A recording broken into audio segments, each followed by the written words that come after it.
साक्षी, yes आपने graduation किया है पॉलिटिकल साइंस और सोशियोलॉजी लेके। यस ये पास कोर्स या ऑनर्स है पॉलिटिकल साइंस? सर ग्रेजुएशन किया है। हाँ, रेगुलर हूँ। अच्छा, रेगुलर ग्रेजुएशन, ऑनर्स नहीं किया है? ऑनर्स अभी मैं कर रही हूँ, हिस्ट्री से एमए। हिस्ट्री से एमए कर रही हैं अभी जी आप? सर, अच्छा फर्स्ट अच्छा विंग है। अच्छा। तो आप पॉलिटिकल साइंस का अध्ययन किया, सोशियोलॉजी का अध्ययन किया, अब आप इतिहास पढ़ रही हैं, यस सर। क्यों? सर जब मैंने ग्रेजुएशन किया तो जो सब्जेक्ट्स कॉलेज में अवेलेबल थे वो ले लिया। ग्रेजुएशन के बाद मैंने सिविल सर्विसेज की प्रिपरेशन स्टार्ट की तो मुझे हिस्ट्री इंटरेस्टिंग लगा और मुझे ऐसा भी लगा कि फर्स्ट पेपर में जीएस फर्स्ट पेपर में 50% कवर हो जाएगा और जो मेरे ग्रेजुएशन के सब्जेक्ट हैं वो सेकंड पेपर में हेल्पफुल हो जाएंगे। अच्छा यही अच्छा। सब देखते हुए मैंने हिस्ट्री ऑप्ट किया। हिस्ट्री में क्या अच्छा लगता है आपको? इंडियन हिस्ट्री की बात अगर हम करें, कौन सा पीरियड आपको ज़्यादा अच्छा लगता है? सर इंडियन हिस्ट्री में Indian national movement. Indian national movement. Yes sir. ऐसी कौन सी स्टोरी है इंडियन नेशनल मूवमेंट की जो आपको सबसे ज़्यादा इंस्पायर करती है? सर जिस तरह से हमारे देश में पहले उग्रवाद, फिर उदारवाद, फिर गांधी जी ने अंग्रेज़ों का मुकाबला किया, रणनीति बनाई, गांधी जी की जो रणनीति रही और जिस तरह से पूरे देश ने सहभागिता की, ये सब चीज़ें देख के बहुत ही एनर्जी आती है और अच्छा लगता है पढ़ के। मान लीजिए आप सिविल सर्वेंट हो जाते हैं तो जो भी आपने टेक अवेज है, जो इंस्पायर्ड होके जो भी आपने सीखा है, समझा है, उसका कैसे उपयोग करेंगी आप अपने जीवन में sir as a civil servant? Indian national movement से? हाँ सर इंडियन नेशनल मूवमेंट से मैंने ये सीखा है कि हमारे समाज में विभिन्न धर्मों के लोग हैं और हमें हमेशा सबको साथ लेकर ही चलना होगा। अगर कभी भी हम किसी एक पक्ष में जाते हैं या वोट बैंक राजनीति इन सब के चलते किसी एक धर्म का सपोर्ट करते हैं तो उसके परिणाम गलत आते हैं। इसीलिए हमेशा सोसाइटी के हर वर्ग को साथ लेके चलना होगा। दूसरा मैंने ये सीखा है कि पीपल पार्टिसिपेशन बहुत रिक्वायर्ड है। तो एज अ सिविल सर्वेंट मैं हमेशा जब भी कुछ भी काम करूँगी मैं कोशिश करूँगी कि रोल ऑफ पीपल हमेशा इम्पॉर्टेंट हो, उनका फीडबैक लेती रहूँगी और इसके अकॉर्डिंग अपनी पॉलिसीज़ में चेंज करती रहूँगी। तीसरा मैंने ये सीखा है कि महिलाओं का रोल बहुत इम्पॉर्टेंट होता है और एज अ सिविल सर्वेंट मैं हमेशा कोशिश करूँगी कि वुमेन इक्वलिटी हो, वुमेन भी आगे आके अपना रोल पूरा करें। वुमेन इक्वालिटी से आप क्या मीन करती हैं जब आप कह रही हैं वुमेन इक्वालिटी हो? सर वुमेन इक्वलिटी से मेरा मतलब है कि इकोनॉमिक, पॉलिटिकल, सोशल हर क्षेत्र में उन्हें बराबर का अधिकार मिले, न ज़्यादा न कम। अगर वो किसी चीज़ की योग्यता रखती हैं तो उनको अवसर मिले, ऐसा नहीं कि वो सिर्फ फीमेल हैं इसलिए उन्हें रोक दिया जाए। संविधान ने तो दिया हुआ है इक्वालिटी का राइट। सर कॉन्स्टिट्यूशन ने दिया हुआ है लेकिन हमारा सोशल माइंडसेट पैट्रियार्की बन गया है जिस वजह से काफ़ी उनके लिए सेक्टर्स लिमिटेड कर दिए गए हैं। ये चीज़ नहीं होनी चाहिए। मान लिया जाए आपको डिस्ट्रिक्ट मजिस्ट्रेट बना दिया जाता है, आप यूपी की रहने वाली हैं ना? Yes sir. यूपी के किसी ज़िले में आपको डिस्ट्रिक्ट मजिस्ट्रेट बना दिया जाता है। Yes sir. पहली बात आपने की कि आप चाहेंगे कि कम्युनल हार्मोनी बनी रहे। Yes sir. Vote bank politics में हम लोग ना पड़े। और एक ही दिन आपको हिंदू समाज आता है आपके पास, कहता है कि साहब हमें रामनवमी का जुलूस निकालना है। मुस्लिम समाज आता है आपके पास कि साहब हमें आज तजिया निकालना है और एक ही रूट से निकालना है हमें। एज डिस्ट्रिक्ट मजिस्ट्रेट आप क्या करेंगी? सर यहाँ पे दोनों दलों की भावनाओं का सम्मान करना चाहिए क्योंकि दोनों ही अपने अपने धर्म को एक तरह से रिप्रेजेंट करना चाहते हैं। इसके लिए मैं उनके लीडर जो भी होंगे उनसे बात करूँगी कि वो एक ही जगह से निकालना, या तो वो अलग अलग रास्ते चुन लें, बट अगर उनकी ज़िद है कि एक ही जगह से निकालना है तो टाइम में थोड़ा सा अंतर कर दिया जाए जिससे दोनों सद्भावना से अपना काम कर सकें। अच्छा, आपने अपने हॉबीज़ में घूमर डांस की जिक्र की है आपने। यस। ये क्या होता है Ghoomar dance? Sir Ghoomar dance एक राजस्थानी फोक डांस है जिसमें कुछ विशेष तरह के सॉन्ग होते हैं जैसे घूमर रमवाने सा, टूटे बाज, इस तरह के सॉन्ग्स पे डांस किया जाता है और इसमें परंपरागत ड्रेस पहनी जाती है, लहंगा, चुन्नी, और ट्रेडिशनल रूप से जब घूमर किया जाता था तो एक ट्रांसपेरेंट घूंघट भी लिया जाता था। ये घूमर कब की शुरुआत कब हुई थी और क्यों किया जाता था? सर इसकी शुरुआत भील जनजाति से ही मानी जाती है कि वो अपने समुदाय में खुशी के जब भी अवसर होते थे, जैसे किसी का जन्मदिन होता था या किसी की सालगिरह होती थी, फसल कटाई होती थी, तब घूमर के माध्यम से अपनी खुशी को प्रकट करते थे और आगे ये राजस्थान में फैल गया। इसके बाद पास के राज्यों जैसे उत्तर प्रदेश, गुजरात में भी काफ़ी अच्छे से किया जाता है। हाल फिलहाल में एक कंट्रोवर्शियल मूवी बनी थी, हिंदी सिनेमा बनी थी, यस सर। जिसमें कि काफ़ी कंट्रोवर्सी हुई। उसमें एक घूमर डांस दिखाया गया था। आप बता सकती हैं कौन सी मूवी थी? सर पद्मावती। पद्मावती या पद्मावत? पद्मावत। पद्मावत मूवी आपने, उसमें घूमर डांस आपने देखा है? मूवी देखी है आपने? सर मूवी नहीं देखी है पर डांस देखा है। डांस देखा है आपने? जी सर। किसने गाना गाया है उसमें? सर श्रेया घोषाल। और सर चलिए कोई बात नहीं, हाँ सही। आपने आईपीएस चॉइस क्यों नहीं रखा? आप सर तो इतना कुछ करना चाहती है समाज के लिए, फिर आप क्या पुलिस में क्यों नहीं जाना चाहती हैं आप? सर इसके लिए फिजिकल रिक्वायरमेंट फुलफिल नहीं करती। अच्छा, ठीक। साक्षी आपके नाम का क्या अर्थ है? सर साक्षी से मतलब है प्रत्यक्षदर्शी, आई विटनेस। कोई और साक्षी नाम से कोई और फेमस व्यक्तित्व जिसके बारे में आपको पता हो? सर साक्षी मलिक भारत की एक फ्री स्टाइल रेसलर है जिन्होंने 2016 के ओलंपिक में ब्रॉन्ज मेडल जीता था। अच्छा, कहाँ से है वो, किस राज्य से? हरियाणा। हरियाणा से। हरियाणा में कहाँ से? सॉरी सर मुझे वो नहीं आइडिया पता। नहीं। चलिए कोई बात नहीं। अच्छा, गारमेंट्स, यस। शायद आपका परिवार गारमेंट्स के बिजनेस से, या जैसा मैंने अभी पढ़ा कहीं पे गर्ग गारमेंट्स करके है, ये क्या है गर्ग गारमेंट्स? सर एक शॉप है हमारी रॉबर्ट्सगंज में। अच्छा, आपकी शॉप है? जी सर। तो गारमेंट के बारे में कुछ बताइए। गारमेंट्स के बारे में? उत्तर प्रदेश में गारमेंट्स के बारे में कुछ बताइए। सर उत्तर प्रदेश में टेक्सटाइल इंडस्ट्री का हब कानपुर रहा है। इसके अलावा हमारी एक रिटेल शॉप है रॉबर्ट्सगंज में ही, जिसमें शर्ट पैंट इस तरह की आइटम्स बेची जाती है। मैनचेस्टर ऑफ इंडिया किसको कहा जाता है? सर मुंबई। आप श्योर हैं? Yes sir. और Manchester of north India Kanpur. अच्छा, मैनचेस्टर कहाँ है? सर ये यूरोप में है, मेरे को एग्जैक्ट नहीं पता है। क्यों, जैसे मान लीजिए आपने मुंबई के बारे में ही कहा, मैनचेस्टर ऑफ इंडिया, या कानपुर के बारे में ही कहा, तो क्यों उन्हें कहा जाता है मैनचेस्टर? सर वहाँ पे ऐतिहासिक रूप से बहुत ज़्यादा टेक्सटाइल इंडस्ट्री का विकास देखा गया।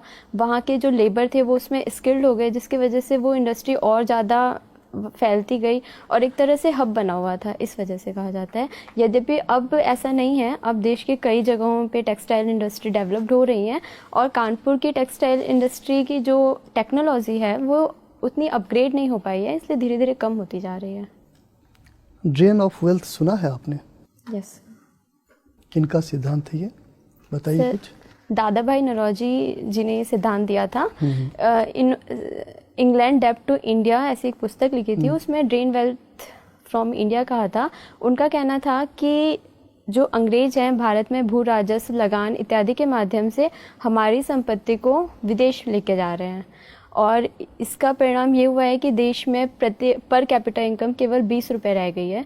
इसको उन्होंने ड्रेन ऑफ वेल्थ कहा था।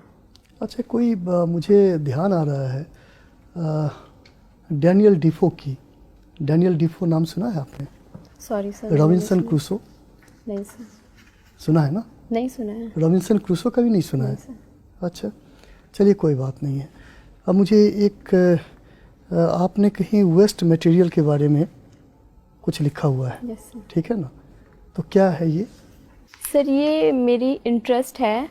मैं स्कूल टाइम से ही हमारे स्कूल में प्रोजेक्ट्स दिए जाते थे कि पेन स्टैंड बनाना है या फिर घर से जो भी वेस्ट मिलता है उससे कोई शो पीस बनाना है। तो ये मुझे बहुत ही अच्छा लगता था बनाना। घर में भी मैंने अक्सर देखा था मम्मी को कि वो बची हुई उनसे एक अच्छा स्वेटर बना देती थी। तो ये मेरे को एक हॉबी की तरह डेवलप्ड हो गया और मैं जब भी मुझे कोई नया सामान चाहिए होता है, मुझे लगता है कि मेरे पास कोई वेस्ट सामान पड़ा हुआ है जिसका यूज़ करके मैं बना सकती हूँ। अच्छा, वेस्ट मटेरियल के डिस्पोजल के लिए अलग अलग मतलब ढंग से किया जाता है डिस्पोजल, कुछ पता है उसके बारे में? कैसे डिस्पोजल किया जाता है? जी सर, इसके कई तरीके हैं। जैसे एक लैंडफिल करते हैं, ज़मीन में दबा देते हैं। दूसरा इंसिनरेशन होता है कि वेस्ट मटेरियल से हम एनर्जी बना देते हैं, या फिर एक अवायवीय श्वसन के माध्यम से किया जाता है। इसके अलावा एक 4 आवर प्रोसेस होता है जिसमें रिड्यूस रीयूज़ के बाद हम उसको रिसाइकल करने की कोशिश करते हैं, जैसे न्यूज़पेपर, प्लास्टिक, और इससे पुनः दूसरे उत्पाद बना देते हैं। कौन सा कंट्री है जो सबसे ज़्यादा वेस्ट मटेरियल प्रोड्यूस करता है? सॉरी सर, मुझे नहीं पता, इसके बारे में ज़्यादा ध्यान नहीं। चलिए कोई बात नहीं। एक और सवाल का मुझे जवाब दीजिए। समाज शास्त्र में, सोशियोलॉजी में एक सोशल बॉन्डिंग करके सिद्धांत है, कुछ पता है उसके बारे में? सब पर्टिकुलर सिद्धांत के बारे में मुझे नहीं पता है, लेकिन एज जनरल सोसाइटी में अगर देखा जाए इंडिया के परिप्रेक्ष्य में, तो इतने धर्मों, जातिगत विविधता है, भाषाई विविधता है, फिर भी सभी एक साथ रहते हैं, टॉलरेंस के साथ रहते हैं, एक दूसरे के कस्टम को अप्रिशिएट करते हैं। इसको मैं सोशल बॉन्डिंग के रूप में देखती हूँ। चलिए ठीक। अभी आपने, ये आपका पहला साक्षात्कार है? Yes sir. इससे पहले आपने प्री दिया है? जी सर। ओके। अच्छा, जो अभी सर ने सवाल पूछा, जिसका मैं वहीं से शुरू करता हूँ। आपने कहा सभी लोग बड़े सहिष्णुता से रहते हैं। मैं तो सहमत नहीं हूँ इस विचारधारा से। आए दिन दंगे होते हैं, थोड़े छोटे छोटे सामाजिक तनाव के ऊपर लोग उत्तेजित हो जाते हैं। और सर ने भी एक सवाल इससे मिलता जुलता पूछा था कि 2 अलग अलग समुदाय के लोग जुलूस निकालना चाहते हैं, एक ही समय पर निकालना चाहते हैं। आपने कहा कि हम उन्हें अलग टाइम दे देंगे, लेकिन ये लड़ाई तो उसी बात की है, साथ साथ निकालेंगे। तो कैसे आप उसको हैंडल करेंगे, ये बताइए। मैं आया हूँ, मेरे साथ एक और लोग आए हैं, और मेरा टाइम तो वही है, मैं तो नहीं बदलने वाला। बताइए। और आप उनको कहेंगे कि नहीं सब लोग प्यार से रहिए, तो कहने वाली बात है। मैं तो नहीं मानता कि लोग प्यार से रहते हैं। तो कैसे हैंडल करेंगे आप इस सिचुएशन? सर, अगर वहाँ की मैं डिस्ट्रिक्ट मैनेजर हूँ तो मेरे पास अथॉरिटी है कि मैं उन दोनों को मना भी कर सकती हूँ जुलूस निकालने के लिए। तो यहाँ पे मैं उन्हें पहले एक प्रपोजल दूंगी कि आप लोग इस टाइम पे निकाल लीजिए, जिससे लॉ एंड ऑर्डर मेंटेन रहे। बट अगर वो नहीं एग्री करते हैं तो मैं उन्हें मना भी कर सकती हूँ कि आप दोनों को ही फिर परमिशन नहीं दी जाएगी जुलूस निकालने की। जब आप दोनों लोगों को मना करेंगी तो उसमें से एक जो उसका आयोजक है, वो वहाँ के जो विधायक हैं उनका भाई है, वो उस कमेटी का चेयरमैन है, और वो बहुत प्रभावशाली है। 70 वर्ष से उसकी सीधी पहुँच है, और वो आपके पास भी बैठता है। उस दिन वो भीड़ उसके साथ है, तो वो भीड़ को देख के और ज़्यादा उत्तेजित हो गया है, और वो आपसे उसका जो एक नजरी लगाव है, जो आपके पास उठता बैठता है। जो डीएम आपके पास कई बार सिफारिशें लेके आया है, आपने उसकी 1-2 सिफारिशें छोटी मोटी मानी भी है। उस दिन वो आपसे ये सिफारिश मनवाना चाह रहा है। विधायक का भाई है, मुख्यमंत्री जी अभी कुछ दिन पहले उसके यहाँ आके गए हैं। बताइए अब आप कैसे मना करेंगे? सर, अगर उससे मेरा कोई कांटेक्ट है या मैं उसको जानती हूँ, तो भी एज अ डीएम मुझे सोशल परिप्रेक्ष्य में काम करना होगा। मैं किसी पर्सनल के लिए काम नहीं कर सकती हूँ। और अगर मुझ पे पॉलिटिकल प्रेशर आता है तो मैं विधायक जी को समझा भी सकती हूँ, कंडीशन से उन्हें बता भी सकती हूँ कि इस तरह की सिचुएशन है, और अगर ऐसी कोई घटना, एक साथ जुलूस निकाला जाता है तो यहाँ पे दंगे की स्थिति बन सकती है। और अगर फिर भी वो पॉलिटिकल प्रेशर बनाते हैं तो मैं डिनाई कर दूंगी कि सर। अच्छा, चलिए इसी में एक सिचुएशन और जोड़ते हैं। आपने उसको मना कर दिया, वो मान गया, लेकिन इन द मीन टाइम आपके जो मंडलायुक्त हैं, कमिश्नर हैं, जो आपसे 10 साल सीनियर हैं, उनका अगला रिंग आता है, कहता है नहीं, इसमें जो दूसरा एक जो धर्म विशेष है उसको परमिशन नहीं देनी है और इनको परमिशन देनी है, इनको उसको टाल देना है। तो उस स्थिति में क्या करेंगे? वो तो आपको सीनियर है और वो आपको आदेश दे रहा है कि आप उनको उस पक्ष को दे दीजिए जो कि सत्ता पक्ष है, और जो दूसरा व्यक्ति है जो कि दूसरा धर्म विशेष का, उसको नहीं देना है या उसको टाल देना है कोई बहाना बना के। उस स्थिति में आप क्या करेंगे? और वो आपके सीनियर है, इमीडिएट सीनियर है, आपके कमिश्नरी में ही बैठते हैं जहाँ पे वो आपकी रोज मीटिंग लेते हैं। सर, पहले मैं उन्हें कंडीशन से अवेयर कराऊंगी और इसके क्या, नहीं, वो तो अवेयर है, आप उन्हें क्या, वो तो आपके सीनियर भी हैं। तो सर मैं उनसे अपील करूंगी कि वो मुझे रिटर्न में लिख के दें, और इसके जो भी कॉन्सिक्वेंसेज होंगे उसकी रिस्पॉन्सिबल फिर मैं नहीं होंगी। मैं उन्हें ऐसा स्पष्ट कर दूंगी। ओके, मतलब आप उन्हें बोल देंगे कि वो लिखित में दें, वो तो नाराज हो जाएंगे, आपकी करेक्टर रोल भी वही लिखेंगे। नहीं, आप सोच लीजिए, आप मुझे आराम से तसल्ली से जवाब दीजिए। मैं ये कह रहा हूँ कि आपकी जो करेक्टर रोल है, जिसके आधार पे आपका अपना प्रमोशन डिपेंड करता है, वो उसको खराब कर देंगे। वो लिख देंगे कि C is very poor officer and he will grade you between 1 to 4 marks which are very poor for your promotion purposes. Then what exactly will you do in that situation? Sir मैं यही करूँगी, मैं उनसे return में लिखने को दूंगी, और जो भी कॉन्सिक्वेंसेज होंगे उसके रिस्पॉन्सिबल फिर वही होंगे। और जो मेरा फीडबैक है ये मेरे काम पे डिपेंड करता है। इस तरह के पॉलिटिकल प्रेशर तो आते रहेंगे। अगर मैं हर समय झुकती हूँ और इसकी चिंता करती हूँ कि मेरा फीडबैक कैसा रहेगा, तो ये तो मेरे लिए ही नेगेटिव होगा। आपके लिए नेगेटिव होगा, तो आप तैयार हैं, पुअर परफॉर्मेंस आपकी होगी, उसके लिए आप तैयार हैं। ओके, अच्छा, एक बहुत छोटा सा सवाल मैं आपसे और पूछ रहा हूँ। आपने कहा कि आप इंडियन नेशनल मूवमेंट से बहुत प्रभावित हैं, लेकिन मैं ये कह रहा हूँ कि इंडियन नेशनल मूवमेंट एक बहुत बड़ी असफलता है। अगर इंडियन नेशनल मूवमेंट सफल होता तो देश बढ़ता नहीं, अगर इंडियन नेशनल मूवमेंट को सक्सेसफुली लीड किया जाता तो सांप्रदायिकता इतनी बड़ी समस्या नहीं होती, अगर इंडियन नेशनल मूवमेंट को और ज़्यादा कलेक्टिवली कॉलेजियल वे में और अच्छी तरीके से अगर उसको लीड किया जाता तो इतने ज़्यादा भेदभाव और सामाजिक तनाव नहीं होते। तो दोस्तों इसका मतलब इंडियन नेशनल मूवमेंट तो एक असफल फिनोमिना है, मैं उसको कहूँगा इट्स ए अनसक्सेसफुल फिनोमिना। आप कैसे मुझे मुतमईन करेंगे कि वो सफल है या असफल, बताइए। सर, इंडियन नेशनल मूवमेंट में यकीनन कुछ कमियां रही हैं। सांप्रदायिक, क्या कमियां है वो बताइए, क्या कमियां है? सर, सांप्रदायिक चिन्हों का प्रयोग किया गया, कई बार धर्म के आधार पर तुष्टीकरण की कोशिश की गई, जिसका ही परिणाम रहा कि हमें देश विभाजन देखना पड़ा। लेकिन सिर्फ इस आधार पर हम इंडियन नेशनल मूवमेंट को कम करके नहीं आंक सकते हैं। इसके बहुत ही अच्छे परिणाम रहे हैं। पहला, देश को आज़ादी मिली है। दूसरा, जिन मूल्यों के आधार पर मिली है हमारे देश को, ऐसा एग्जाम्पल पूरे वर्ल्ड में कहीं पर भी नहीं है कि एक हमने डेमोक्रेटिक कंट्री बनाई है, एक हमारा कॉन्स्टिट्यूशन है। मैं आपको थोड़ा, आपने कहा धार्मिक चिन्हों का प्रयोग हुआ, तो धार्मिक चिन्हों का प्रयोग तो उन्हीं ने किया जिनको हम सबसे ज्यादा रेफरेंस देते हैं, सम्मान देते हैं। महात्मा गांधी से ज्यादा धार्मिक प्रतीकों का प्रयोग तो किसी ने नहीं किया। गीता लेके चलते थे, राम के भजन गाते थे, कई बार इस पर आपत्तियां भी हुई, बावजूद उन्होंने उसको कभी नहीं छोड़ा। तो क्या आप मानती हैं कि ये गांधी जी की गलती थी कि वो धार्मिक चिन्हों का प्रयोग करते रहे? एक सेकुलर, जब एज ए सेकुलर लीडर उनको नहीं करना चाहिए था, या कम से कम सार्वजनिक तौर पे करते हुए नहीं देखना चाहिए था? वो अंदर करते, लेकिन वो तो सभाएं करते थे और राम के भजन गाते थे वो सारे के सारे। तो क्या आप मानती हैं इस चीज को कि गांधी जी से ये गलती हुई? Sir, as a personal student, आपकी पर्सनल कैपेसिटी में बताइए। एज ए स्टूडेंट, आप हिस्ट्री की स्टूडेंट भी हैं, आप परसू भी कर रही हैं एमए हिस्ट्री, तो आप बताइए इस चीज को। सर, अगर मैं गांधी जी के पर्व से देखूं तो ये उनका पर्सनल ट्रेट था। नहीं, पर्सनल कहाँ था? फिर तो पब्लिक हो गया। वो मंदिर सारे लोगों को करा रहे हैं, पब्लिक उस कैपेसिटी में करा रहे हैं, ये बता दीजिए। सर, उनका इस सही गलत देखने के लिए उनका उद्देश्य देखना होगा। गांधी जी का उद्देश्य मैक्सिमम लोगों को अपनी तरफ करना था, किसी धर्म का साथ नहीं देना था। लेकिन कई बार ऐसा हुआ कि इस कारण से कुछ लोगों ने इसको जातिगत धार्मिक रूप दे दिया। पर गांधी जी हमेशा चाहते थे कि इस आधार पर ज़्यादा से ज़्यादा लोगों को आपस में एकीकृत किया जा सके, ये उनका उद्देश्य था। साक्षी, तुम उत्तर प्रदेश से हो? जी मैम। उत्तर प्रदेश में महिलाओं की स्थिति बहुत अच्छी तो नहीं है, यस, जिसको आपने पेट्रियार्की का नाम दे दिया। पेट्रियार्की क्या हर मामले में गलत होती है? पितृसत्ता क्या हर मामले में गलत है? जी मैम, मुझे लगता है हर मामले में गलत है।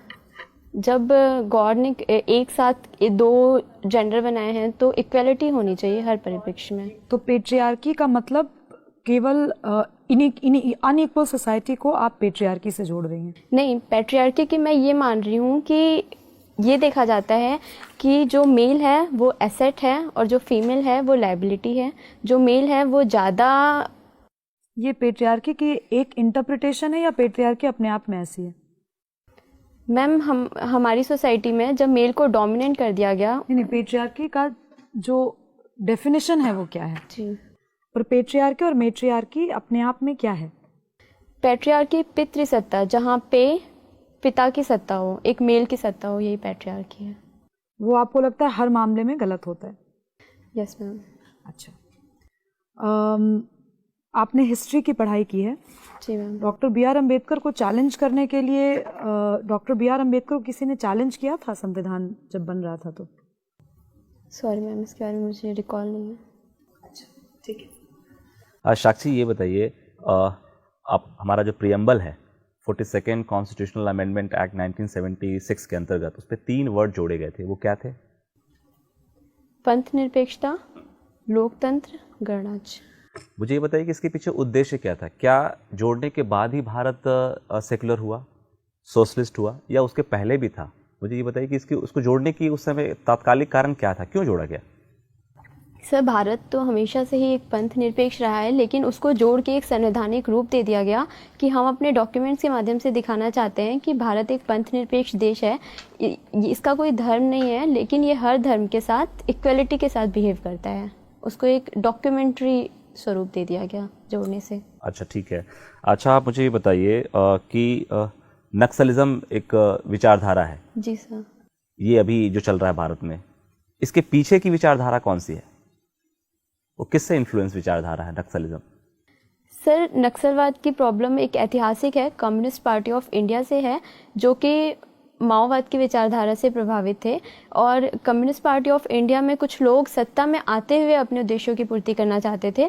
तो उसी में एक दल था जो इससे सहमत नहीं था और उन्होंने अलग होकर नक्सलवाद का गठन किया। और ये प्रॉब्लम हमारे देश में जहाँ जहाँ देखी जा रही है उसके पीछे पावर्टी, अनएम्प्लॉयमेंट, ये मुख्यतः रीज़न रहे हैं। जो मेन स्ट्रीम पॉलिटिकल पार्टी है कम्युनिस्ट पार्टी ऑफ इंडिया जी सर। और जो नक्सल मूवमेंट चल रहा है, दोनों में क्या अंतर है? Sir, communist party of India एक वैधानिक रूप से अपने उद्देश्यों की मांग करती है, पूर्ति करती है, लेकिन नक्सलवाद हिंसा का सहारा लेता है और एक नॉन स्टेट एक्टर है। दोनों के पीछे की जो एक विचारधारा है वो एक ही है, कॉमन है, आप कह रही हैं, लेकिन एक लोकतांत्रिक तरीके से है, एक गैर लोकतांत्रिक तरीके से। जी सर। ठीक है, मेरा अंतिम प्रश्न आपसे है, बेटी बचाओ बेटी पढ़ाओ अभियान के बारे में सुना होगा आपने। यस। इसका एक मेन फोकस है कि जो PNDT एक्ट है हमारा, उसके प्रोविजंस को इफेक्टिवली इम्प्लीमेंट करना। इसके बावजूद जिन डिस्ट्रिक्ट्स में इनको चलाया गया है, जो एक रिपोर्ट है, इंडिपेंडेंट रिपोर्ट है, अभी सेक्स रेशियो अभी भी वहाँ स्क्यूड है, कुछ भी क्वालिटेटिव चेंजेस नहीं आया। तो क्या किस तरह की चुनौतियाँ हैं, क्यों ऐसा क्यों? जैसे एक हमने टारगेट सेट किया और उस टारगेट तक पहुँचने के लिए एक प्रोसीजर डिफाइन किया, फिर भी हम वहाँ तक पहुँच नहीं पा रहे हैं उस लिमिटेड टाइम लाइन को ध्यान में रखते हुए, क्या कारण है? सर, इसका कई परिप्रेक्ष्य में आंसर देना चाहूँगी। पहले जो PCP-NDT एक्ट है वो सही तरीके से इम्प्लीमेंट नहीं हो पा रहा है। उसमें जितने रिक्वायरमेंट स्टाफ और फंड की फैसिलिटीज़ है वो नहीं दी गई है, जिसकी वजह से आज भी हर जगह पे देखा जाए अगर किसी को एबॉर्शन कराना है तो वो कुछ पैसे दे के करा लेता है। दूसरी बात ये है कि हमारी सोसाइटी का जो माइंडसेट बना हुआ है कि लड़की एक लाइबिलिटी है और अगर इसका जन्म होता है तो हमें डावरी कलेक्ट करनी पड़ेगी, इसकी सेफ्टी की प्रॉब्लम होगी, तो वो लड़कियों को जन्म नहीं देना चाहते हैं। और एक और मुझे रीज़न दिखता है कि आजकल संपन्न परिवारों में 1 बच्चे या 2 बच्चे की पॉलिसी देखी गई है। अगर उन्हें पहला लड़का हो जाता है तो फिर वो आगे बच्चे नहीं पैदा करते हैं, जिसकी वजह से भी सेक्स रेशियो पे फ़र्क दिखता है। साक्षी, आप गारमेंट बिजनेस से आपका परिवार जुड़ा हुआ है। जी सर। आजकल इंडिया साइज़ की चर्चा बहुत हो रही है, ये क्या है इंडिया साइज़? सर, हमारे देश में गारमेंट इंडस्ट्री हमेशा से ही हथकरघा उद्योग बहुत ही उन्नति पे रहा, लेकिन कभी भी इसके ब्रांडिंग नहीं की गई। हमारे जितने भी मटेरियल्स होते हैं इनके अपने साइज़ नहीं डिसाइड किए गए। जैसे हम विदेशी ब्रांड देखते हैं उनमें पर्टिकुलर साइज़ डिसाइडेड होता है, जिससे विदेश में कहीं भी किसी को ख़रीदना होता है तो उसको साइज़ के आधार पर कोई कन्फ्यूज़न नहीं होती है। भारत के परिप्रेक्ष्य में भी ऐसा करने की कोशिश की जा रही है ताकि हम एक वास्ट मार्केट को कवर कर सकें। किस तरह से कोशिश हो रही है?